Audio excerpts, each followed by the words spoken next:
We are back on Taking Care of Business on Koerner Radio, News Talk 1180 for the best in Saturday Talk Radio. 1230 KGEO, 1410 KERI, 1000 KKIM in Albuquerque, New Mexico, and 3 times a week on the Internet through knookmedia.com. Our guest by phone is a gentleman that Clay and I like a lot. He is running for the Assembly in the 36th District, Tom Lackey.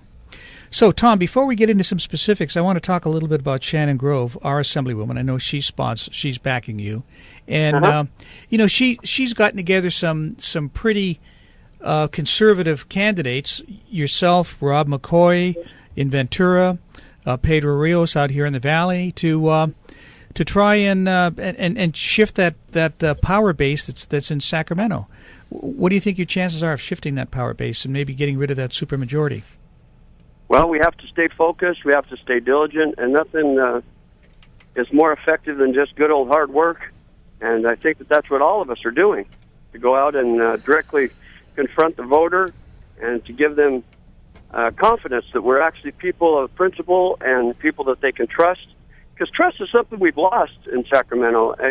You watch some of the behavior of some of those in the state Senate, and it's just been reprehensible, and we need to change the whole spirit that exists up there. And I think that all of us, if we're able to communicate our message, we will be effective.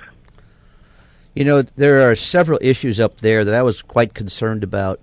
I know they're very important, one of those being that we eliminate plastic bags. Another one, we take away the water from the farmers in the Central Valley. And then another issue that is really important up there is allowing boys to go into the girls' locker room. And then one of the really, really great things about what the Democrats have done up there is they had one of their senators was a gun runner, and another one's been embezzled. So I don't know how they stay in office up there. Yeah, and here's the real puzzling piece of that whole set of circumstances. And once they were indicted, there was legislation brought forward to make sure that while this whole thing was brought forward against them, that they would no longer receive their public funding. And that was dismissed. They were able to be paid even after all this information was discovered, and that's just a poor use. It shows that those people aren't genuine stewards of the public good. Well, they wanted to keep them in place so they could keep the supermajority and pass ridiculous legislation as well.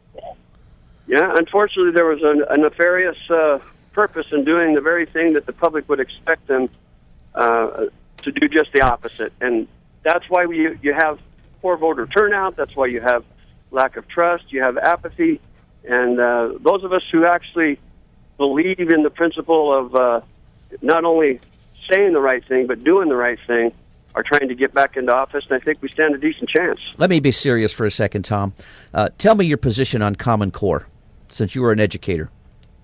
Yeah, Common Core is a very interesting dynamic, and one of the things that I believe is the problem with Common Core is it's dicta that comes from Washington. That's a one-size-fits-all approach to public education. That very basic principle is very difficult to uphold, and I believe that having served on the school board, each community has its own personality and has its own way of effectively teaching, and the Common Core actually is a noble intention of trying to bring everybody's academic ability to a stronger level and to include vigor and that kind of thing. But what's happened is because they've given this mandate and very little instruction on how to apply it, there's been all sorts of distortions, there's been all sorts of tragic outcomes as a result of trying to apply this whatever you want to call it, Common Core structure. And it's just really a flawed process right now. And I think that even though its intention is noble, I think its application has proven to be very problematic. Mm-hmm. Tom, a couple things. One thing I want to do at least twice is give your website out and where people can get a hold of you if they want to donate to your campaign or be a part of it. Yeah, it's lackeyforassembly.com, and it's the word for, and that is actually our website, and you can, if you feel so inclined, at least learn more about me, and the opportunity to support the campaign financially is also on that website. And it's Lackey, spelled Lackey. That's correct. Okay. We're having a conversation with Tom Lackey, who's running for the Assembly in the 36th District. All right, Tom, we talked a little bit about Common Core. One of the major problems that I've seen and I keep hearing about is the lack of local administration of the program. But one of the other issues, of course, is the Democrats' favorite program, and Jerry Brown's legacy, I guess, would be high-speed rail. Have you got a position on that? Yeah, the high-speed rail was an issue that was supported, a couple of years ago, and they told us it would be an $8 billion enhancement to our infrastructure and transportation, and that's why it passed. But what it's become is something much different, and it's losing its support because it's now, it depends on who you talk to, but I've heard upwards to $80 billion, almost 10 times the amount that we were told initially, and now we have such water challenges with all this drought, and we have this water bond that needs to come up and be supported.